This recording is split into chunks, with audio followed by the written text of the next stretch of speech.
यादीमध्ये जर परमिशन मिळाली, समजा येत्या 1-2-4 दिवसामध्ये काही मिळाली परमिशन, तर ते याद्या अपलोड होऊन जातील वेबसाईटला आणि मग कुठले प्रश्न राहणार नाही समजा. नाही तर सगळ्याच मतदारसंघाच्या होतील का त्या? नाही, आता चांदूर सोडले तर सगळ्याच मतदार, कारण त्यावेळेस कसं होतं 2002 ला आपल्याकडे 9 मतदारसंघ होते. हो हो. अलीकडच्या काळामध्ये ते 8 झाले नंतर. हो. तर 9 पैकी चांदूर एका मतदारसंघाची 2002 ची यादी मिळाली, ती आपण अपलोड केली, ती लोकांना सर्चला अवेलेबल पण आहे. काय 8 मतदारसंघाच्या याद्या नाही मिळाली समजा. हो.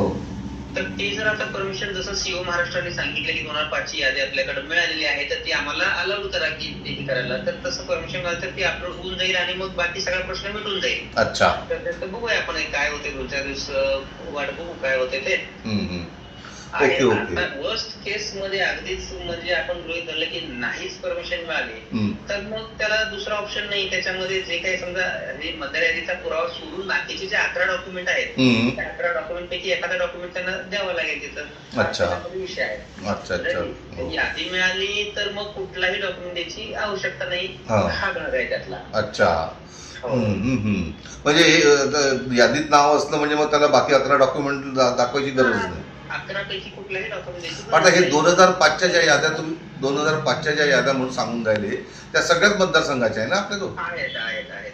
तर फक्त तुम्हाला ती परवानगी पाहिजे, तुमच्या सीओने तिकडे इलेक्शन कमिशनला परवानगी मागितली आहे की 2002च्या ऐवजी 2005च्या याद्या या ग्राह्य धराव्या, असंच ना? आणि तिकडे ते यायचं आहे समजा. मग तिथे तर त्यांनी 4 तारीखच शेवटची दिली आहे मध्य प्रदेशमध्ये. तर हा नाही, ठीक आहे ना, त्याच्या अगोदर काहीतरी निर्णय होऊन जाईल याच्यामध्ये, आणि समजा नाही झाला तर मग शेवटी शेवटचा पर्याय मग ते 11 पैकी एखादा डॉक्युमेंट दाखवावं लागेल, असा विषय आहे. अच्छा अच्छा, ठीक आहे ठीक आहे. बरं, माझं जरा कन्फ्युजन दूर केलं तो. सर ठीक आहे शिंदे सर, थँक्यू.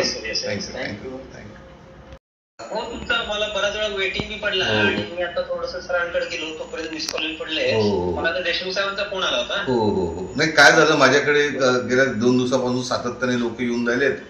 आपल्याकडच्या हिंदू आणि मुस्लिम समाजाच्या मुली ज्या महाराष्ट्रातून तिकडे शिफ्ट झाल्या ना लग्न झाल्यानंतर, आणि त्यांनी ते SIR मध्ये त्यांनी त्या नॅशनॅलिटी प्रूव्ह करण्यासाठी आणि हे करण्यासाठी ते तुमचं इलेक्शन, तुम्हाला विषय माहीतच आहे तो सगळा.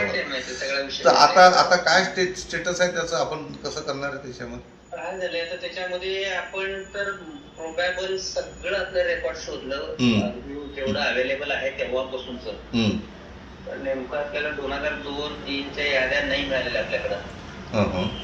तर काही आता चांदूरची 2002ची यादी मिळाली, ते आपण अपलोड ही केली वेबसाईटला. बरोबर. आणि बाकीच्या याद्या आपल्याला मिळाल्या नाहीत. आता मिळाल्या तर 2004च्या काही मिळाल्या, 2005च्या काही मिळाल्या, 2007च्या काही मिळाल्या. 99च्या नाही मिळाल्या का? 99च्या 2002च्या 99च्या विधानसभेच्या चालत नाही त्यांना, ते 2002-03चेच लागतात. असं आहे का? 99च्या नाही पाहिजे? हो. तशा तर आम्हाला अगदी 1970-80च्या हस्तलिखित सुद्धा मिळाल्या. अरे बापरे. हो, म्हणजे एवढं सगळं रेडिक्युलसली, म्हणजे एवढं मेटिक्युलसली शोधलं की ते एक कागदही आम्ही शोधायचं सोडला नाही. नाही, मला एका जणांनी काय सांगितलं, एक दिवाण नावाचा व्यक्ती आहे तिथे, त्याचं काम आहे की या चिठ्ठ्या तयार करून द्यायच्या निवडणुकीच्या वेळेस. त्या चिठ्ठ्या असतात ना उमेदवाराला. नाही, अगदी बरोबर आहे, त्यांच्याकडे लोकांकडे असतील ते पुरावे. त्याच्याकडे हे आहे, नाही त्याच्याकडे CD आहे म्हणे. तर ते 2002ची, म्हणजे कोणत्या आपल्या कॉर्पोरेशनच्या निवडणुकीची. कोणी दिवाण म्हणून आहे. तर कारण की आता ते 4 तारीख आली का, यांना आपण दिलं नाही तर मग त्यांचं अडचण निर्माण होईल ना तिकडे, त्यांना तिकडे. अगदी खरं आहे, परंतु आपल्याकडे आता कसं आहे की आम्ही हे सगळं इलेक्शन कमिशन ऑफ इंडियाला सुद्धा कळवलंय, सीओ महाराष्ट्र मार्फत कळवलंय की आमच्याकडे नाही अवेलेबल झालं. जे झालं अवेलेबल ते आम्ही अपलोड करून टाकलं चांदूरचं.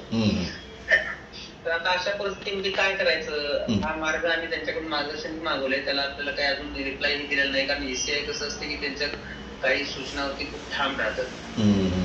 तर त्याच्यामध्ये आता सीओ महाराष्ट्राकडे काही 2005च्या याद्या मिळालेल्या पण आहेत. तर त्यांनी पण ECIला परमिशन मागितली की 2005च्या याद्या आमच्याकडे आहे, त्यामुळे तर जो पण वेळ हे होतं त्यांच्याकडून त्यांना समजा. अमरावती मतदार संघ के डॉक्टर सुनील जी देशमुख साहब के यहाँ पर SIR के मसले पर मिलने आए थे, उनसे मुलाकात की. वो हमें बताएंगे कि उन्होंने इस बारे में प्रशासन से क्या चर्चा की और कांग्रेस की क्या भूमिका है उनकी, इस बारे में लोगों को जो तकलीफ हो रही है, जो दूसरे स्टेटों में 4 तारीख आखिरी है, उसके बारे में हम डॉक्टर सुनील जी देशमुख साहब की राय जानेंगे।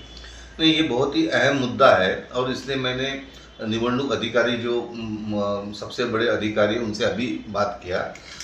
देखो, केंद्रीय निवडणूक आयोग ने जो बताया है कि 2002 की यादी ये ग्राह्य रहना चाहिए और उसमें यदि देखो टोटल 12 डॉक्यूमेंट्स लगते हैं, पर यदि वो व्यक्ति का नाम जो यहाँ से ब्याही होके दूसरे राज्य में गई, मध्य प्रदेश में गई, राजस्थान में कहीं भी गई जहाँ SIR चालू है, यदि उसका वोटर लिस्ट में नाम है तो बाकी 11 डॉक्यूमेंट दिखाने की जरूरत नहीं, बात ही खत्म हो जाती, बस नाम दिखाओ और ये हो।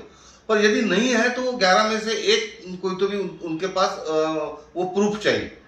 अब अड़चन ऐसी है कि 2002 की जो यादी है वो चांदूर, वो टाइम 9 मतदार संघ थे, अभी 8 मतदार संघ हो गए, एक मतदार संघ कम हो गया जिले का, और यह अधिकारियों के पास सिर्फ चांदूर की यादी उनके पास है, बाकी 8 मतदार संघ की यादी इनके पास नहीं है।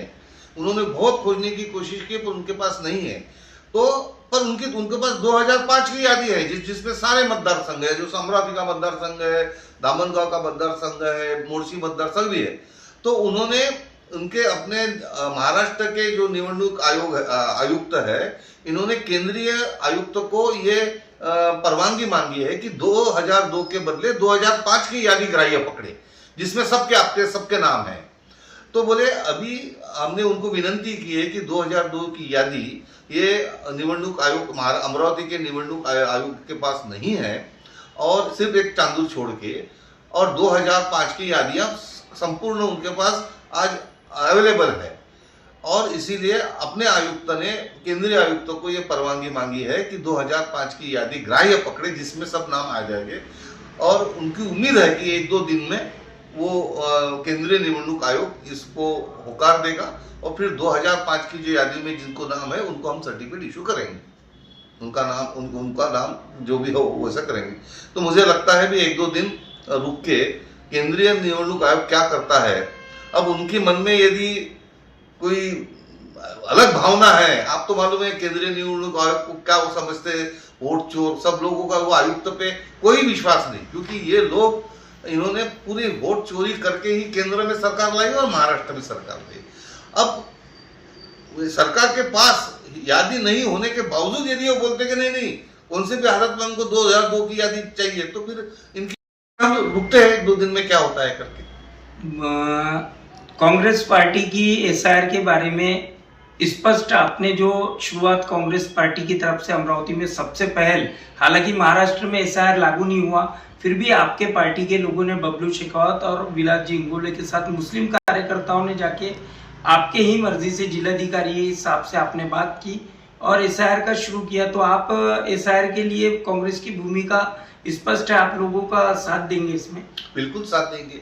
आप सबको मालूम है कि निवडणूक आयोग जिसपे अभी देश के कोई भी समझदार आदमी का विश्वास नहीं रहा कि ये निवडणूक आयोग ये भारतीय जनता पक्ष का बटीक है, यही लोग समझते हैं और इसीलिए तकलीफ देने के लिए सारी चीजें चल रही है।